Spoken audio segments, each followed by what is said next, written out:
Okay, before we get started on the meat and potatoes portion of the show on I'm Right, we have to honor the passing of a legend. Donald McPherson is his name. He was the last surviving ace from World War II. We developed a plane called the Hellcat. World War II buffs will, of course, know what the Hellcat is. The Hellcat, taking off and landing on aircraft carriers. Donald McPherson at one point in time shot down 5 Japanese planes, got the Congressional Gold Medal, just a stud in every sense of the word, a complete stud. And he just passed at the age of 103. Now, that's obviously a wonderful life, a life well lived. If I'm being honest, it saddens me a great deal that they're almost all gone now. Almost all those World War II veterans are gone. You know, Father Time is undefeated. And rest in peace, warrior. Appreciate you very much. All right. Now, let's talk about retribution, communism, the government, everything, the John Bolton raid. By the way, right when the John Bolton raid, the raid of John Bolton's home, right when that happened over the weekend, I went and did a 6-7 minute video on YouTube, on my YouTube channel. I do that from time to time. Go subscribe to that, at Jesse Kelly DC on YouTube. Go watch it, subscribe to it, enjoy yourself. It's free of charge, of course. Now let's discuss it. John Bolton did what? Well, he did what apparently every single person who works in the government does. He got sticky fingers with classified documents. Thought they were his personal possession. There's value there. Took them home. He's accused of sending them to people, emailing them to family, being, unbelievably careless with critically important pieces of information. Do keep in mind that foreign adversaries like China and many, many others have the ability to take anything from your email they want to take. So when you take classified documents and you're sending them from your Gmail account, you are exposing the United States of America to bad, bad, bad things. So let's talk about this. What did John Bolton have to say when Donald Trump's home was raided?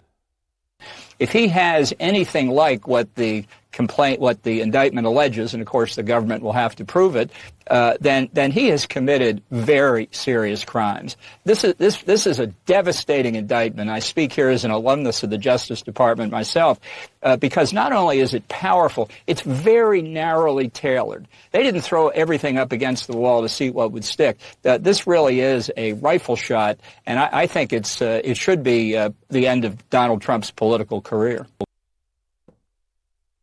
Right? I mean, he practically had the vapors over there at the thought of Mar-a-Lago being raided, and now he wakes up and his home has federal agents inside of it. Federal agents walking out with boxes. And that brings me, of course, to what the reaction has been to this over and over and over and over again. If you've been watching the television over the weekend, you saw the left using words like retribution.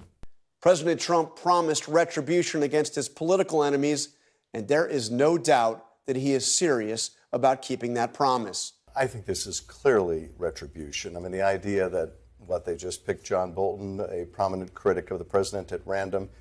What the president is trying to do here is very systemic and systematic, and that is anyone who stands up to the president, anyone who criticizes the president, anyone who says anything adverse to the president's interests gets the full weight of the federal government brought down on them. Okay. So let's talk about retribution. What if it is? And obviously there's a part of that. What if it is retribution? Well, yeah, it should be. You see, what they did, what the communists have done with the government over the decades is they have conquered it. They took over all the agencies, they took over every part of it, and they've taken all those government guns that were supposed to be pointed outward, protecting us from foreign adversaries, and they slowly but surely did what they always do, and they took those guns and pointed them inward at their political opponents. Did you see J.D. Vance sit down with Kristen Welker? Look at this. But a lot of people have already looked at this and said this looks a lot like retribution. Is this retribution? Well, who has said it looks a lot like retribution? People who tried to throw Donald Trump in prison for completely fake charges that were later thrown out by multiple different courts. I suspect that if the media and the American people let this case actually unfold, if they let the investigation unfold as it's currently doing, they're going to find out that what we're doing is being very deliberate and being very driven by the national interest and by the law here, and that's as it should be. Remember what they did to Donald Trump? But you know what? Set that aside. Set that aside. Set aside what they did to Donald Trump because that's well documented. You know about that. They tried to bankrupt him. They tried to throw him in prison in New York. They tried to throw him in prison in Georgia. Everyone seemed to forget about that. They had a special prosecutor. They tried to throw the Republican nominee in prison, in federal prison. They weren't going for fines. They weren't going for a slap on the wrist. They turned the FBI and CIA loose against their political opponent and tried to throw him in prison on ridiculous charges that to this day nobody can even lay out what he was accused of doing. I don't know. So they just made things up. But again, set aside Donald Trump. Let's talk about what the communists did to you when they got full power. They sent the FBI into your church. Here in the United States of America, the land of the free, we had FBI special agents in the parking lot of school board meetings, jotting down license plate numbers to open up domestic terrorist files on moms who were mad that their kids were being taught a bunch of gay stuff in schools. That's what the communists did. Mark Houck had ridiculous charges brought up against him and an FBI SWAT team sent to his door with guns pointed in his face and his family's face because the communists were angry that Roe versus Wade got overturned and they wanted to take it out on somebody. This is just a taste of what the communists did when they got power. Remember all those times they tried to call you a white supremacist? According to the intelligence community, terrorism from white supremacy is the most lethal threat to the homeland today. Not ISIS, not Al-Qaeda, white supremacists. In the FBI's view, the top domestic violent extremist threat comes from racially or ethnically motivated violent extremists, specifically those who advocated for the superiority of the white race. A huge chunk of those domestic terrorism investigations involve racially motivated, violent extremist motivated terrorist attacks. And the majority of those, of the racially motivated, violent extremist attacks, are fueled by some kind of white supremacy. Well, that didn't make sense, did it? Because you've never met a white supremacist in your life. So let me explain it to you. This was in an effort to classify their political opponents as terrorists so they could justify sending government guns against you. What happened during Joe Biden's 4 years was the most evil stuff the United States government has ever done because the communists conquered it and aimed all their guns at you, at me, at Donald Trump. Now, let's talk about something even worse. They're going to take power again. I don't think it's going to be soon. They've lost their minds right now. But you're not a baby. You're not a child. You know how it works. At some point in time, they will take power again. What is stopping them from doing all that again? What will stop them? Their morality?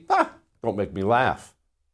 The only chance we have at getting these people to back off and not do what they did before is making them afraid. The next time a communist puts in a communist FBI director and has a meeting with him and says, hey, I want these Republicans to go to prison. The only thing that might hold that next FBI director back is watching what happens now to the people who did it before. And him saying to himself, whoa, I mean, I'd love to, sir. I'd love to go arrest these Republicans, but I don't want to go to prison like the last guy did. Retribution? You bet it is. And it should be. Because when you are in a war for power, and we very much are in a war for power, you had better hit back and let the enemy know that it can come right back to him, so he better mind his P's and Q's. That's how wars are fought. All that may have made you uncomfortable, but I am right. I love feeling good all the time. This morning, you know what I did? It's kind of a routine for me. Got some blueberries, got a couple breakfast tacos, had my male vitality stack from Chalk sitting there. I like to start my day out with natural herbal supplements that have my T levels through the roof because it makes me feel good all day long, full of energy, full of pep. Do you want to feel like that all the time?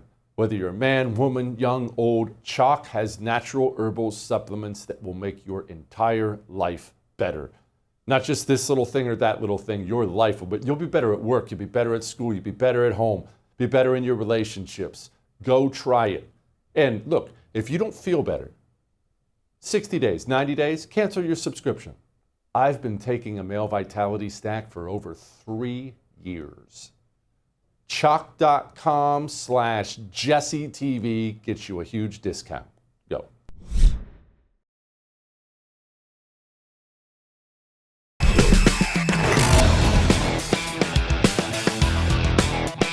I'm floored that the government is actually shrinking. The government never shrinks. It never does. In my 44 years on this planet, just government grows and grows and grows and grows and grows. We're looking by year end at 300,000 fewer federal workers. Gosh, that's amazing. And joining me now, somebody who's been a big part of that. So happy for him. Happy we have him, the EPA Administrator, Lee Zeldin. Hey, Lee, well done. What are you guys doing over there firing everybody? Listen, we came in at the beginning of January and had a lot on our plate of what we needed to tackle operationally with policy. On the operational side, the president signed an executive order ending COVID-era remote work. We have to get people back into the building. The numbers I had asked for, just to get a sense of how many people are even coming in. Average attendance on Mondays and Fridays last year was 5 to 8%. The record high day of attendance was 31%. We went through reorganizations. When we came in, our number was about 16,155. The number is going to be right-sized, about 12,500, and we will actually get more of our statutory obligations fulfilled at 23% less than what we came in on. It's just about priorities.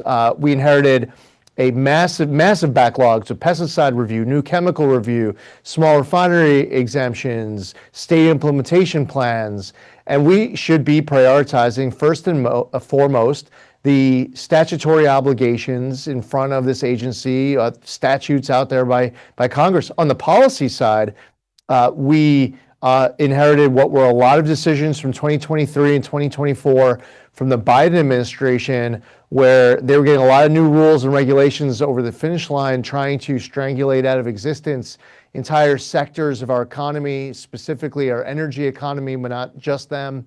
And we're trying to reverse that damage as quickly as we can, doing everything at once. And the last thing that I'll mention that we had to tackle, again, we'll just do it everything at the same time, is tracking down all of the money that was going through the EPA. Tens of billions of dollars. I've now canceled over $29 billion worth of grants since I've gotten here. We found all sorts of money just riddled with self-dealing, conflicts of interest, unqualified recipients, reduced agency oversight, money going to well-connected left-wing activist NGOs. And we come in and we're not trying to get that money redirected towards right-wing activist NGOs. This isn't about ideologically just trying to get it to well-connected friends on the right. This is about the taxpayer. And that money should be fought for all American taxpayers and not lit on fire. So yeah, a lot of priorities: staff size, money spent, regulations. We'll do more deregulation in 1 year than entire federal governments have done across all agencies, across entire presidencies, just at the EPA. Tell me about these regulations. What kind of regulations have we been living under in this country? Because people don't realize what a regulatory state we have right now. So there was a Supreme Court decision called Loper-Bright that came out in recent years overturning the Chevron doctrine. Essentially, the Supreme Court saying that agencies like the EPA should not be getting creative in giving themselves their own power, that the EPA shouldn't be saying that where a statute is silent, that it should be interpreted to mean, well, if the statute doesn't say we can't, then I guess that means we can. No, and the major policy doctrines also says that if you're going to do trillions of dollars of regulation, well, maybe that should be something debated and voted on by Congress as opposed to bureaucrats at an agency in Washington, D.C. So we come in, we want to follow the rule of law. We want to follow the plain reading of the law. And these rules, these regulations over the course of the last couple of years, not just the last couple of years, but that's a lot of decisions that were made where they're trying to get rid of the coal industry, for example. So we come in and we're going to respect the Supreme Court decisions in West Virginia versus EPA, Michigan versus EPA, and more. And we proposed that we're going to rescind the Clean Power Plan 2.0. Sounds good until you get into the details. The 2024 mercury and air toxic standards. Well, of course we need mercury and air toxic standards, and we still will have mercury and air toxic standards, but the 2024 mercury and air toxic standards will get reconsidered. Again, just like the Clean Power Plan and some of these other rules that came out, trying to get all these coal plants across America to just shut down.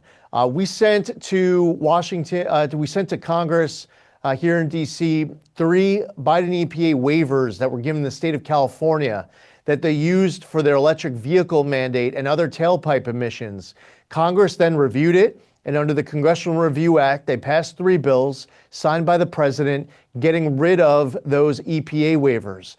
We also proposed for rescission the 2009 Obama EPA endangerment finding and all other regulations that followed based on the endangerment finding for light, medium, and heavy-duty vehicles. We're talking about $1 trillion with the most conservative estimate that would get saved. So there you're talking vehicles. You could talk energy policy, manufacturing, and so much more. The consequences of these policies are real. We're choosing to protect the environment and grow the economy. It's not a binary choice. We're not going to choose between the two. The American public choose both. We choose both. Can you elaborate a little bit on our refining, our ability to refine here? Because people don't understand how much that has been taken away, how critically important it is, and then how hard it is to build them again. You don't build them in a month. President Trump is talking about unleashing energy dominance. He formed the National Energy Dominance Council. Doug Burgum as chair, as Secretary of Interior, Chris Wright, vice chair, Secretary of Energy. I'm on that. Secretary Lutnick and others. We meet with the president frequently to discuss policy as it relates to the National Energy Dominance Council. President Trump wants to unleash energy dominance right here in our own country. We tap into our own energy supply better than so many other countries do elsewhere around the world. So it's better for our economy, our national security, but also for our environment. We also need to build more pipelines. President Trump has been pushing a new LNG pipeline over the course of hundreds of miles in Alaska, right next to the Trans-Alaska pipeline. He's been pushing Constitution Pipeline, which would deliver natural gas from Pennsylvania into New England. Nessie Pipeline, which would be built delivering natural gas onto Long Island. There's a big natural gas pipeline that's been getting advanced in Southwest United States, delivering from New Mexico and into Arizona. And the list goes on. So it's not just about tapping into what is under us, but making sure it could get to these residents and businesses across the entire country, keep costs down, be able to create jobs, and allow Americans to be able to afford to heat their home and to fill their car up and not have to rely on foreign sources of energy in order to do it. Lee, what's cloud seeding? You see a million internet crackpot conspiracy theories on what it is, what it isn't, what's happening, but what is it? Can we make it rain?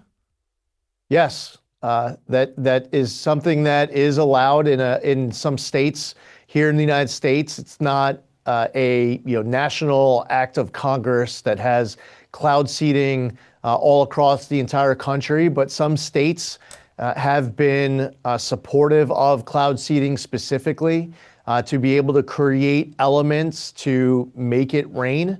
And that's something that I've been outspoken on with concerns as it relates to different forms of weather modification, geoengineering. I believe that a lot of this has not been thoroughly researched and vetted out enough. And, I just did an interview with another person in the media on the right a few days ago, where that person pointed out, we shouldn't be playing God with these activities. And gosh, the point is well taken, especially when this hasn't been thoroughly, adequately, substantially vetted out and researched. In the past, the federal government has even funded some of these activities. There's some talk where private actors are discussing large investments to scale up their activity of geoengineering.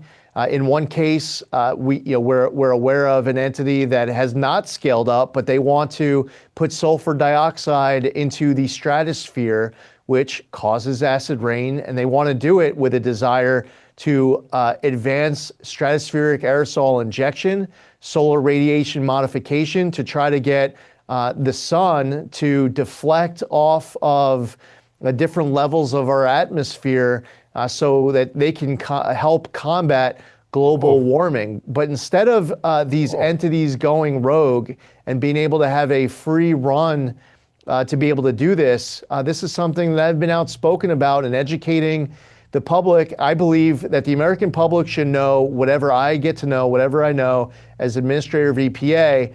And I would also say that this isn't just about the United States. There are other countries that have been pursuing geoengineering. And even if it was stopped here in the United States, if it's happening elsewhere, what happens over the Asian continent or over the European continent impacts other continents, including our own. Just because it happens out of our country doesn't mean that it impacts us. And then my last thing I'll say is this. My only word of advice for anyone listening who cares about these issues, you have to be accurate. We all have to be accurate in how we discuss it. I have found some people confusing different terms where they'll describe, they'll show a picture or a video and they'll describe it as something other than what it actually is. It's very important for credibility of the argument to make sure that everyone is communicating here accurately with what exactly you're showing in that picture and that video. That's going to be key. But I think a lot of people in this country just they've just ignored this issue. They say if anyone talking about it must be wearing a tinfoil hat, conspiracy theorist, and none of it's true. We put up on our webpage, epa.gov/geoengineering, everything that we were able to collect after I was sworn in. And I told the staff here at EPA, I have a lot of questions. Here are my questions. Whatever the answers are, I'm not trying to bias the answers. I just want to know what the answer is, what the fact is, what the truth is. And whatever you tell me, I'm going to share publicly because I don't see any reason whatsoever for me to be holding anything back. We should be fully transparent. Whether that proves a theory true or it proves a theory untrue, we should just be telling the public whatever it is we know. Lee, thank you so much for the work you're doing, brother. Appreciate you. I love sleeping. I love that feeling when you wake up in the morning and you just know it's going to be a good day because I'm rested. And vice versa, when your eyes feel like sandpaper in the morning and you tossed and you turned and you just know I'm going to be in a bad mood all day. Work's going to suck. It's going to be horrible. That's why I love Dream Powder. Because there's a lot of things that can help you sleep. I know that. But you know what almost every one of them have in common? You feel horrible when you wake up. Yeah, you slept, but you wake up and you feel like you didn't sleep at all. Dream Powder is natural. All natural things. It's a cup of hot chocolate. It's got magnesium and all kinds of things in it. You'd never know it. It's a delicious cup of hot chocolate. I have a cup of hot chocolate every night before bed. Out. Wake up feeling good every single day. You want to feel like that? Shopbeam.com/Jesse Kelly saves you a fortune. Go. Get a bag of Dream Powder.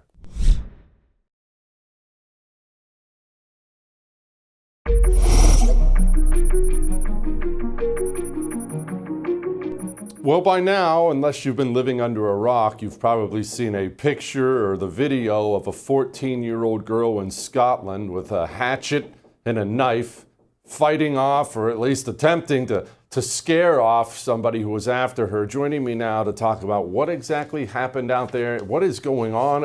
Are these people about to have a revolution? The great Tommy Robinson, British journalist. Okay, Tommy, would you do me a favor for those who are unaware of it? Unpack this story. What happened? Why is she running around with a hatchet?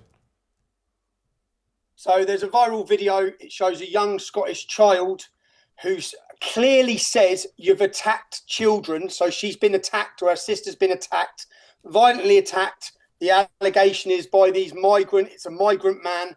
Now, just so people understand, from one end of Britain to the other, young girls like this have been kidnapped, tortured, and raped. And whenever this happens, they've been made they've been made the scapegoat. So even now, the media are probably about to try and spin this, totally spin it. Even though you can hear the little girl saying, "You attacked us, leave us alone, stay away from us," you can hear her clearly talking about a previous physical attack, which allegedly is to do with the man videoing the young girls.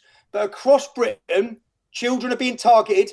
The police stand by, allow it to happen, facilitate it, and that little girl now has faced prosecution for having a weapon.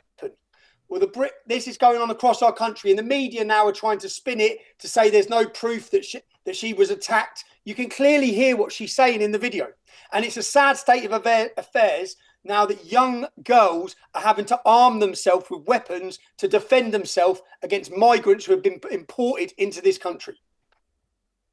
Gosh, what a friggin' world. Did you say she's being prosecuted? What's happening to him? Nothing's happening to him. She's being prosecuted. Now, just so you know, just last week at a migrant hotel in Epping, a migrant let himself into an old lady's house, walked into her house. Her daughter then chased him. And when her daughter chased him, her daughter now faces prosecution. The migrant has not been arrested, not been prosecuted. The daughter who chased him out of the house has faced prosecution for what happened at the migrant hotel. This little girl is facing criminal prosecution. The migrant, nothing at all. Tommy, I see these videos in Scotland, in Ireland. I see these videos and I see the anger rising. Obviously, you've been a part of this, of raising a big part of this, raising awareness of all this. Are they fed up? And I don't know what that means, right? I certainly don't want to see anyone get hurt, but are people fed up? Where's this going? This country is bubbling like never before. I'm not just exaggerating here. It's brewing on revolution. The public are awake. The public are furious. The public understand their safety has been taken. They realise we've been betrayed. We're looking at our culture disappear. Our towns and cities are changing. The demographics are changing that quick, that fast. We feel like foreigners in our own towns and cities. That's what's happened that quick, that fast. Whilst British people are struggling to get dentist appointments, to get doctors, migrants are being brought in, put in 4-star hotels. British pensioners cannot afford their heating, can't pay their bills, whilst migrants are put up in hotels with free luxury meals every single day. Many of the migrants that have come in, there have been 25 sexual assaults on children by migrants in hotels. Put up in hotels. 9 British women have been raped by migrants just in those hotels. Just so you know, 90% of rape cases don't go to court. So if we've got nine court cases of migrants who have raped women, how many British women are being raped? And there's not a day that goes by now where we don't see a story of a migrant sexually assaulting, attacking, torturing young girls and British women in this country. And the whole time that's happening, our government want to call anyone who opposes it far-right, racist, extremist. It doesn't wash anymore. Those words and those smears and those labels worked for 20 years. They paralysed this entire nation of men and women who are too scared to speak out. I can confidently say now that fear, that bubble, it's burst.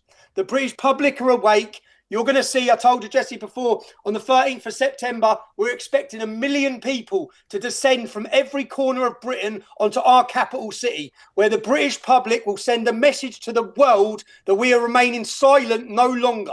We're watching the destruction of this country no more. We will not be silent any longer.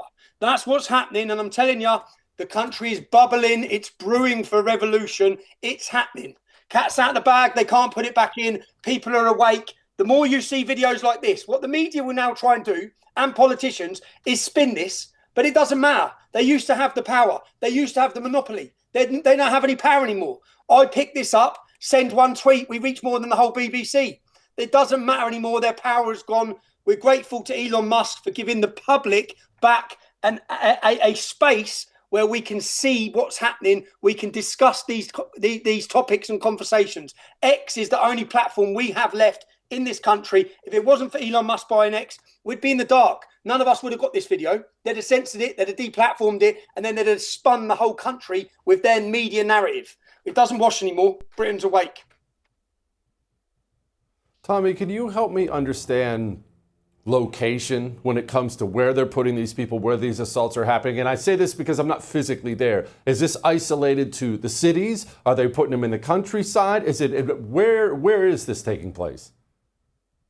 Well, what used to happen, because I'm from a town called Luton Town, which is a very rough town, 30 miles north of London. It has a 50% Muslim population. It's a very poor town, working class. These are the sorts of towns that all these migrants used to be thrown into. They used to rape their way through them, and it would be our problem. But not anymore. Now, hotels in every single corner of Britain are full up with migrants. So in leafy suburban areas, places that weren't touched or affected by Islamic immigration, now in those small little areas, they can't let their children walk to school. They're getting sexually assaulted. So the problem that I used to talk about, which used to be confined to big cities like where I'm from, has now spread to every corner of Britain. There's not a single area that's not being affected anymore. So now the public have had a mass awakening, because it was all right when it wasn't in their backyard. Well, now it's in their backyard.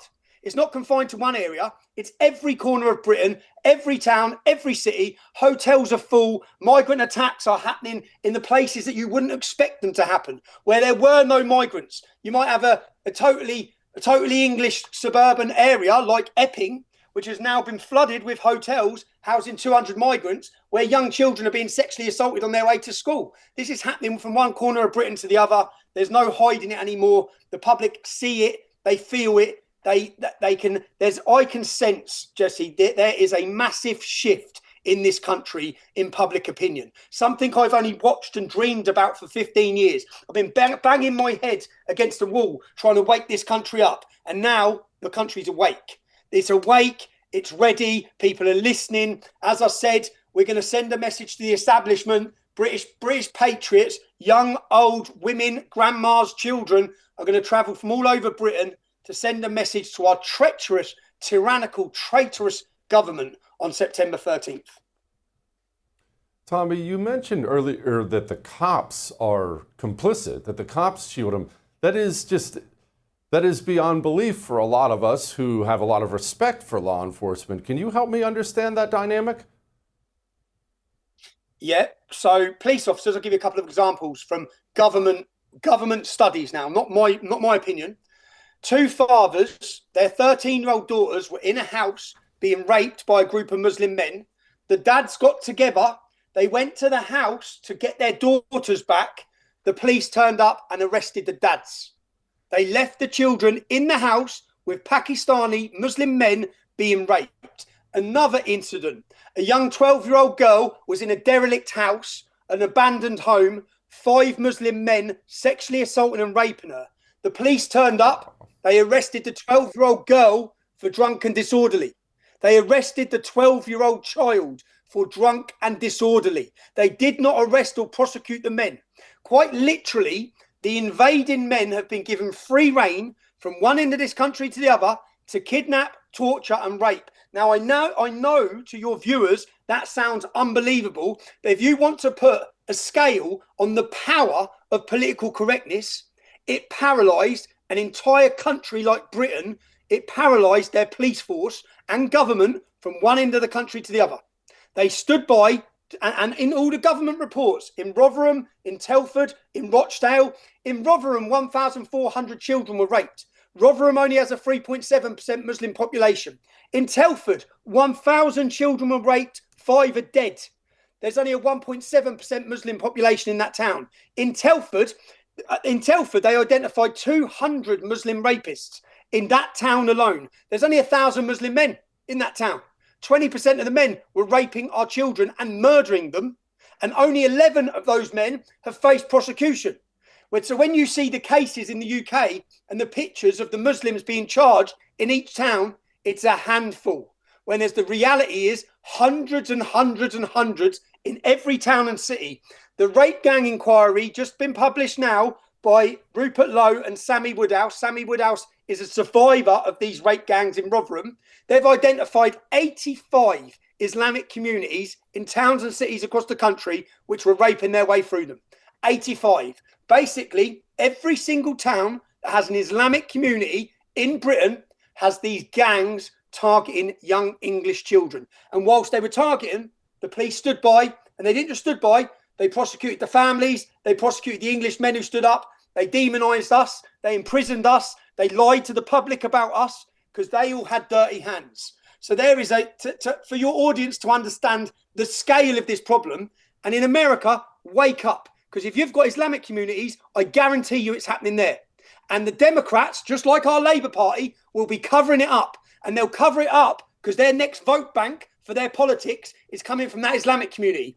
And what means more to them, just like in England, what meant more to the Labour Party, the Islamic vote meant more than protecting young English girls. And your Democrat Party will be no different.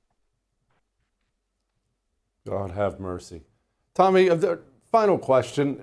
Are there any military leaders in Britain who have spoken out against this, current or former? Ant Middleton is a former SAS military hero. He is speaking at our next event on the 13th of September. He is speaking strong. He's going to run for mayor of London. He'll face the same accusations and attacks, but the difference is where we are now to 24 months ago, even 12 months ago. Yes, people are now speaking. People are now starting to find the courage. And as more people speak up, it becomes more palatable, more acceptable, and more people are finding courage to speak up. So keep your eyes on the UK. Big things are brewing. There's a shift in public opinion. It's not going away. Praise God. Tommy, blessings to you, brother. Stay after him. I love patronizing companies that share and promote my values, don't you? I like that we have woken up to that on the right, that we realize we have to put our money where our morals are. That's why I love Pure Talk. Verizon is a terrible company. AT&T, T-Mobile, they take your money and they use it for the worst possible stuff. Pure Talk has never done that and will never do that. Pure Talk is run by a Vietnam veteran, 2 tours with Mac VSOG. When you see Pure Talk giving back, it's always the vets, getting veterans back on their feet. Remember what they did for Independence Day? Sending out American flags for free to veterans, whoever you nominated. Just send them American flags. I love my company. And I pay half of what I was paying. That doesn't hurt either. Switch to Pure Talk. You'll thank yourself for it. puretalk.com/JesseTV. puretalk.com/JesseTV.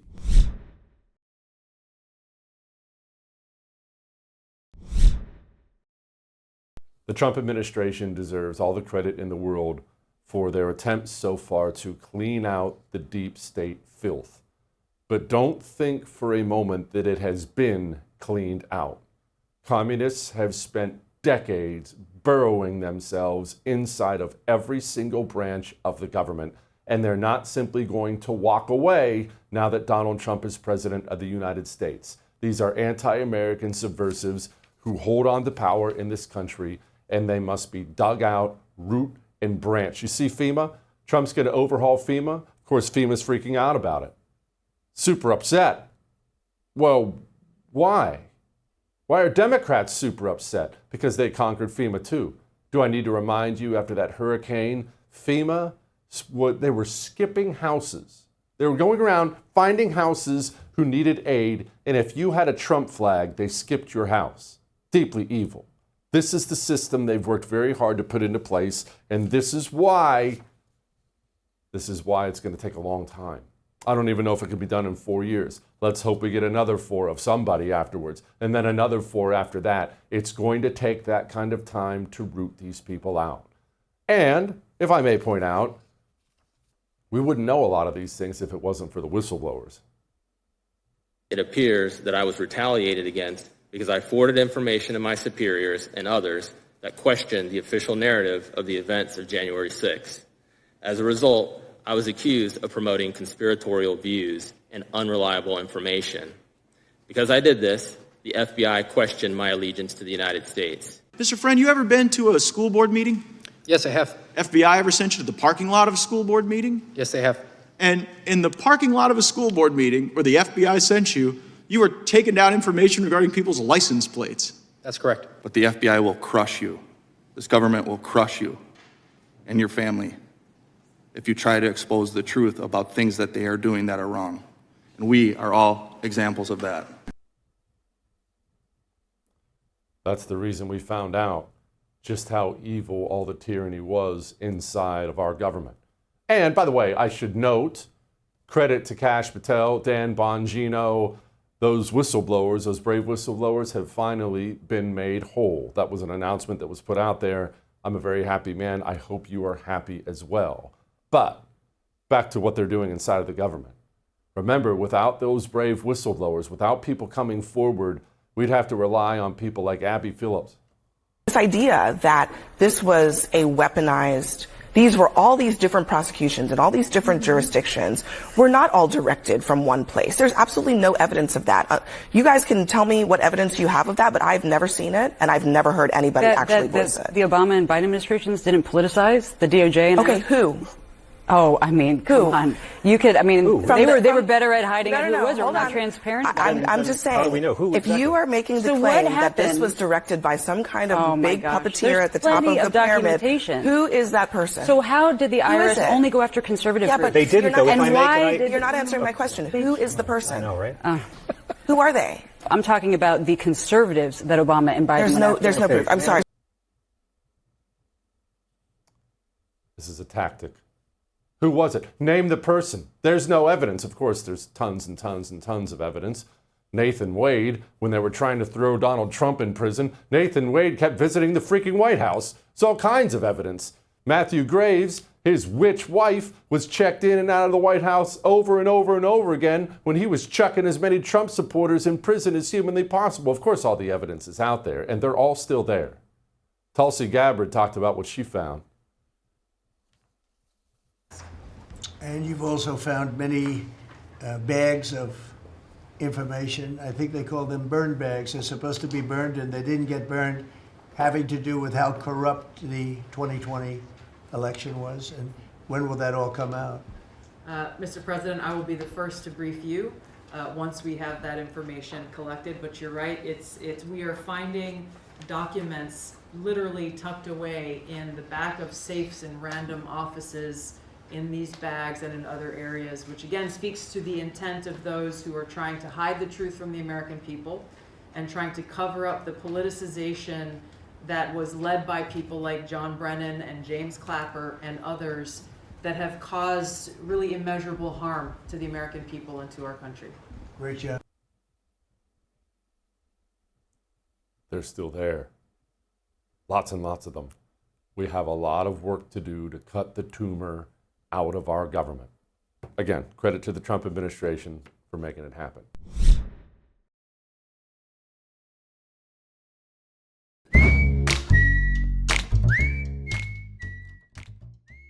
All right, it's time to lighten the mood. And maybe my favorite thing in the world is evil communists in the government getting fired. Now, Susan Monterez, she was the CDC chief that Trump just hired. It was a month ago. And there were rumors flying that she was a big pharma stooge. She's gone. Canned immediately. That's a good thing. Celebrate. Wish she hadn't been hired to begin with, but whatever. She's gone now. Also, that weird monkeypox dude, the gay dude with the devil pentagram and stuff like that tattooed on himself, he quit too. So we're winning. We'll take it. See you tomorrow.